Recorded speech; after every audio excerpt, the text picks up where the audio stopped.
नेपाल के पशुपतिनाथ मंदिर से लगभग 15 किलोमीटर दूर बीरगंज में गुरुजी पंडित प्रदीप मिश्रा जी द्वारा वाची जा रही श्री डोलेश्वर महादेव शिव महापुराण कथा के पहले दिन की कथा पूर्ण हो चुकी है।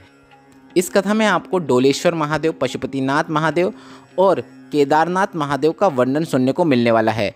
यह कथा दोपहर के 2 बजे से लेकर 5 बजे तक आस्था चैनल पर और यूट्यूब पर देखी जा सकती है। 17 मई की रात्रि से मासिक शिवरात्रि शुरू होने वाली है, जिसके कारण मासिक शिवरात्रि का जो व्रत है वह 17 मई को ही रखा जाएगा, मनाया जा रहा है। पर यह शिवरात्रि 18 मई को रात्रि के 9:20 तक रहने वाली है।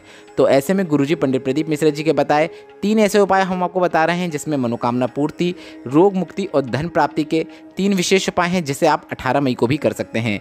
तीनों उपाय आपको इस वीडियो के अंत में हम करके भी दिखाने वाले हैं। आज की कथा में गुरुजी ने कुल 13 उपाय पत्र और उपयोगी जानकारी दी है। सभी की जानकारी हम आपको इस वीडियो के माध्यम से दे देंगे। अगर आपने आज की कथा नहीं सुन पाई है तो पूरी कथा का रास्ता तो आपको इस छोटे से वीडियो से प्राप्त होने वाला है। पिछले वीडियो में हमने आपसे एक प्रश्न किया था कि हमने पूछा था आपसे कि मध्य प्रदेश में कितने ज्योतिर्लिंग हैं, तो इसका सही उत्तर है मध्य प्रदेश में 2 ज्योतिर्लिंग हैं, एक ओमकारेश्वर और एक महाकालेश्वर। और आज के वीडियो का प्रश्न आपकी स्क्रीन में भी दिख रहा है कि पशुपतिनाथ किससे संबंधित हैं। ऑप्शन आपके इस प्रकार हैं: परशुराम भगवान से, नरसिंह भगवान से, शंकर भगवान से। आप इस प्रश्न का उत्तर अभी कमेंट के जरिए हमें भेज सकते हैं। इस प्रश्न का उत्तर हम आपको अगले कथा के वीडियो में जरूर बता देंगे। अब बढ़ते हैं आज की कथा की पहली जानकारी की ओर। गुरुजी ने कथा शुरू होते ही बताया कि काशी में मरने वाले को गुरु मंत्र भगवान शंकर खुद देते हैं, पर नेपाल की पशुपतिनाथ की धरा में जब कोई बच्चा जन्म लेता है तो भोलेनाथ उसके कानों में आकर गुरु मंत्र दे देते हैं। साधारण नहीं है नेपाल की यह धरा। बढ़ते हैं आज की कथा की दूसरी जानकारी की ओर। गुरुजी ने कहा, अगर कोई परिवार का एक सदस्य भी शिव महापुराण की कथा सुनने के लिए बैठा है, वह जितनी देर कथा सुनने के लिए बैठता है उतनी देर तक उसके जो पूर्वज हैं, जो पितृलोक में निवास कर रहे हैं, उनके कंधों में नारायण स्वयं हाथ रखकर बैठते हैं और कथा का आनंद प्राप्त करते हैं। बढ़ते हैं आज की कथा की तीसरी जानकारी की ओर। गुरुजी ने कहा, कोई पुराण एक पीढ़ी को तार देती है, कोई पुराण 2 पीढ़ियों को तार देती है, पर शिव महापुराण की कथा सुनने वाला, वाचने वाला, कथा करवाने वाला की 71 पीढ़ियां तर जाती हैं। ऐसा उज्जैन के ऋणमुक्तेश्वर महादेव मंदिर में पत्थरों में टंकण किया गया है। बढ़ते हैं आज की कथा की चौथी जानकारी की ओर।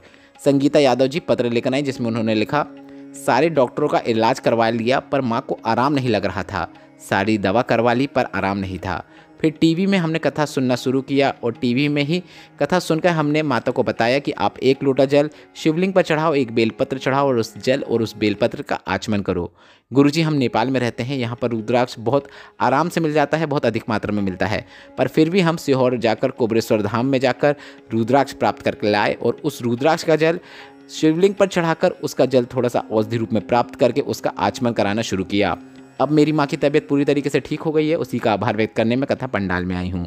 बढ़ते हैं आज की कथा की 5वीं जानकारी की ओर। गुरुजी ने कहा, भोलेनाथ ही एक ऐसे देवता हैं जो असुरों के भी देवता हैं। भोलेनाथ ही एक ऐसे देवता हैं जो देवताओं के भी देवता हैं। भोलेनाथ ही एक ऐसे भगवान हैं जो पशुओं के भी देवता हैं। भोलेनाथ ही ऐसे देवता हैं जो जलचर, थलचर, वायुचर सभी जिसने जन्म लिया है उन सभी के देवता भोलेनाथ ही हैं। बढ़ते हैं आज की कथा की 6वीं जानकारी की ओर। गुरुजी ने कहा, नेपाल में कई भोलेनाथ के मंदिर हैं। आप जहां पर भी जाओगे भगवान शिव ही मिलने वाले हैं। कई तो ऐसे प्राचीन मंदिर हैं जहां पर आप जाकर बैठोगे तो आपको एक ऊर्जा का अनुभव होगा। उनमें से कुछ प्राचीन मंदिर दूधेश्वर महादेव, डोलेश्वर महादेव और पशुपतिनाथ मंदिर हैं। ऐसे प्राचीन मंदिर बहुत कम देखने को मिलते हैं। बढ़ते हैं आज की कथा की 7वीं जानकारी की ओर। गुरुजी ने कहा, किसी देश ने धन संपदा अर्जित करने का तरीका बताया है। किसी देश ने कुछ बताया तो किसी देश ने कुछ बताया, पर नेपाल ही एक ऐसा देश है जिसने कन्या का पूजन करने का तरीका बताया है। कन्या का चरण पूजन कैसे किया जाता है, कन्या को नमन कैसे किया जाता है, कन्या का आदर सत्कार कैसे किया जाता है, इसका तरीका नेपाल ने पूरी दुनिया को बताया है। बढ़ते हैं आज की कथा की 8वीं जानकारी की ओर। कविता गुप्ता जी गोरखपुर से पत्र लेकर आए, जिसमें उन्होंने लिखा, बाबा की महिमा का क्या वर्णन करूं। गुरुदेव, जिस पशुपतिनाथ की पावन धरा में कथा हो रही है उस शिव तत्व को मैंने जाना है। जीवन में परेशानियां बहुत थीं, बेटे को जॉब नहीं थी, तब मैंने शिव महापुराण की कथा को हृदय से सुनना शुरू किया। टीवी में ही कथा सुनती थी तो टीवी के सामने ही बैठकर मैंने विनती कर ली कि बाबा मेरे बेटे की जॉब लगवा दो। पशुपतिनाथ का व्रत भी किया, शिव की आराधना करने लगी, 1 लोटा जल भी शिवलिंग पर चढ़ाना शुरू कर दिया और बाबा की कृपा से मेरे बेटे की नौकरी रेलवे के ग्रुप डी में लग गई है। उसी का आभार व्यक्त करने में कथा पंडाल में आई हूँ। बढ़ते हैं आज की कथा की 9वीं जानकारी की ओर। गुरुजी ने कहा, आने वाला समय ऐसा भी आएगा जब लोग बेलपत्र का महत्व समझेंगे। लोग बेलपत्र पर रिसर्च करेंगे कि सीहोर वाला महाराज ऐसा क्यों कहता है कि बेलपत्र खाना चाहिए जिससे तुम्हें रोग मुक्ति प्राप्त होती है। इसकी भी रिसर्च शुरू होने वाली है। इसके बाद गुरुजी ने कहा, आने वाला समय ऐसा भी आपको देखने को मिलेगा कि लोग चाय भी बेलपत्र की ही पीने वाले हैं। बेलपत्र के लोग चाय पिएंगे। बढ़ते हैं आज की कथा की 10वीं जानकारी की ओर। गुरुजी ने कहा, आप लोग कथा सुन रहे हैं, काफ़ी अच्छी बात है, पर कथा हो पाना भी भोलेनाथ की एक कृपा है। मध्य प्रदेश के जबलपुर में 1 जून से कथा होने वाली थी, पर यह कथा परमिशन न मिलने की वजह से कैंसिल हो गई है, रद्द हो गई है। जबलपुर और उसके आसपास के रहने वालों के लिए यह बहुत बुरी खबर है, बहुत दुख की खबर है। इसके बाद गुरुजी ने कहा, कथा जबलपुर की कैंसिल हो गई है, अब इसकी जगह कहीं और कथा होगी या नहीं, यह हम बाद में देखते हैं। तो मैं आपको बता दूं, गुरुजी की बातों से ऐसा लग रहा है जबलपुर की कैंसिल कथा हो गई है। जबलपुर में तो कथा नहीं होने वाली है, पर कहीं और कथा 1 जून से हो सकती है। अब यह अभी कंफर्म नहीं है, इसकी जानकारी हम आपको जल्द ही देंगे, क्योंकि गुरुजी की कथा करवाने के लिए कई जजमान तत्पर हैं। बढ़ते हैं आज की कथा की 11वीं जानकारी की ओर। 17 मई को तो मासिक शिवरात्रि है ही, पर यह मासिक शिवरात्रि 18 मई को रात्रि के 9:20 तक है। तो ऐसे में मासिक शिवरात्रि के कई उपाय ऐसे हैं जो आप 18 मई को भी कर सकते हैं, मतलब कल कर सकते हैं। यदि आप यह वीडियो 17 मई को देख रहे हैं तो उसी में से आपको 3 विशेष उपाय हम आपको वीडियो में करके दिखा रहे हैं। आप वीडियो में देखकर समझ सकते हैं कि यह उपाय आपको कैसे करना है। पहला उपाय यह है, आपको 7 काली तिल और 1 काली मिर्च लेना है और इन्हें लेकर आपको शिवालय पहुंच जाना है और अपने हाथ में 7 काली तिल के दाने और 1 काली मिर्च के दाने को रख लेना है और श्री शिवाय नमस्तुभ्यम, श्री शिवाय नमस्तुभ्यम ऐसे मंत्र का जाप आप 7 बार या 11 बार करें। और इसके बाद इस 7 काली तिल और 1 काली मिर्च को आपको शिवलिंग के ऊपर अर्पित कर देना है। इसके बाद भोलेनाथ से हाथ जोड़कर विनती करना है, मनोकामना करना है। अब यह मनोकामना आप किसी भी प्रकार की कर सकते हैं, रोग मुक्ति की कर सकते हैं, धन प्राप्ति की कर सकते हैं, या फिर शीघ्र विवाह या व्यापार वृद्धि की भी कर सकते हैं। जो आपके में मन में कामना हो, उस कामना को मन में रखते हुए आप यह उपाय कर सकते हैं। कामना करने के बाद, मनोकामना बोलने के बाद आप 1 बार और श्री शिवाय नमस्तुभ्यम बोल दीजिएगा। काफ़ी सरल और आसान उपाय है जो महीने में 1 बार शिवरात्रि में किया जाता है। तो इस 18 मई को आप यह उपाय सुबह या शाम कभी भी कर सकते हैं। बढ़ते हैं 12वीं जानकारी की ओर। मासिक शिवरात्रि 18 मई को है, तो उसका एक और विशेष उपाय है जो कि माता अशोक सुंदरी के स्थान पर किया जाता है। पहले आप यह समझ लीजिए कि यह उपाय किन्हें करना है। जिनको कोई डॉक्टर ने बड़ी बीमारी बोल दिया हो, या फिर आपका स्वास्थ्य अच्छा नहीं रहता हो, बार बार बीमार हो जाते हो, तो आप यह उपाय कर सकते हैं। यह एक रोग मुक्ति का विशेष उपाय है, जिसे आप महीने में 1 बार भी कर देंगे तो आपको पूरे महीने इसका फल देखने को मिलेगा। आपको एक बेलपत्र लेना है। बेलपत्र कटी फटी ना हो, बेलपत्र सेंगी और अच्छी होना चाहिए, बेलपत्र में छेद नहीं होना चाहिए।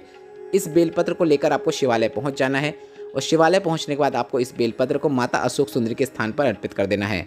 माता अशोक सुंदरी के स्थान पर आपको बेलपत्र इस प्रकार से अर्पित करना है कि बेलपत्र की बीच वाली पत्ती शिवलिंग की ओर हो और डंडी जलाधारी की ओर हो। आप वीडियो में देखकर समझ सकते हैं कि यह उपाय आपको किस प्रकार से करना है। इसके बाद आपको 1 कलश जल इसी बेलपत्र के ऊपर अर्पित कर देना है। थोड़ा सा जल बचाकर आपको शिवलिंग के ऊपर भी अर्पित कर देना है। बस इतना ही करना है। इसके बाद जलाधारी से नीचे आ रहे जल को आपको कुंदकेश्वर महादेव का नाम लेते हुए प्राप्त करना है। जल अर्पित करते हुए समय आप चाहो तो कुंदकेश्वर महादेव का नाम स्मरण कर सकते हैं, या फिर श्री शिवाय नमस्तुभ्यम मंत्र का जाप कर सकते हैं, या फिर नमः शिवाय या फिर ओम नमः शिवाय मंत्र का भी जाप कर सकते हैं। पर जल को प्राप्त करते समय आपको कुंदकेश्वर महादेव का ही नाम लेना है। जल प्राप्त करने के बाद उस रोगी व्यक्ति को इस जल का आचमन कराना है। 3 बार में आचमन करवाएं, मतलब 1 बार में ही उसको 3 बार करके इस जल को दे दें और जल का आचमन करते समय भी उसे बोलें कि वह कुंदकेश्वर महादेव का नाम ले। कितनी ही बड़ी बीमारी क्यों न चल रही हो, उसे जरूर आराम देखने को मिलेगा, उसे रोग मुक्ति प्राप्त होती है। बढ़ते हैं 13वीं और अंतिम जानकारी की ओर। इस 18 मई की मासिक शिवरात्रि में आपको कमल पुष्प या फिर कमल गट्टे वाला एक विशेष उपाय करना है। आपको एक कमल पुष्प को लेना है और इस कमल पुष्प को आपको अपने जल कलश के अंदर डुबोकर निकाल लेना है और शिवलिंग के ऊपर अर्पित कर देना है। इसके बाद 1 कलश जल अर्पित कर देना है। कमल पुष्प मिल पाना सभी के लिए मुमकिन नहीं होता है, ऐसे में सभी को कमल गट्टा मिल जाता है जो कमल पुष्प का ही बीज होता है। तो आपको कमल गट्टे को जल कलश में डाल देना है और इस जल कलश का जल ले जाकर आपको शिवलिंग में श्री शिवाय नमस्तुभ्यम बोलते हुए, नमः शिवाय बोलते हुए, ओम नमः शिवाय बोलते हुए अर्पित कर देना है। जल जैसे अर्पित करते आए हैं उसी प्रकार से अर्पित करें, मतलब सबसे पहले गणेश भगवान, फिर शरणानंद कार्तिकेय, फिर माता अशोक सुंदरी, इसका शिवलिंग का कटी भाग और अगर जलाधारी ऊपर बंधी तो उसमें, और अंत में शिवलिंग के ऊपर पूरा जल अर्पित कर देना है। जल अर्पित करेंगे जब शिवलिंग के ऊपर, जब थोड़ा सा जल बचेगा तो इस बात का ध्यान रखें, कलश का मुख आप अपनी ओर कर लें। जहाँ से बैठकर आप जल अर्पित कर रहे हैं, कलश का मुख थोड़ा सा अपनी ओर कर लें। गुरुजी ने कहा इस प्रकार से जल अर्पित करने वाले के घर में माता लक्ष्मी दौड़ी चली आती हैं और उसके घर को धन संपदा से भर देती हैं। कमल पुष्प वाला जल शिवलिंग पर अर्पित करने से महादेव के साथ साथ महालक्ष्मी की भी उसे विशेष कृपा प्राप्त होती है और ऐसे योग बनने लगते हैं कि घर में धन संपदा बढ़ने लगती है। यह एक विशेष उपाय है जिसे आप इस मासिक शिवरात्रि में करके अधिक से अधिक लाभ प्राप्त कर सकते हैं। आज की कथा आपको कैसी लगी? अगर आपको भी आज की कथा सुनकर आनंद की प्राप्ति हुई हो तो इस वीडियो को लाइक करके कमेंट बॉक्स में हर हर महादेव टाइप करना मत भूलिएगा। श्री शिवाय नमस्तुभ्यम। हर हर महादेव।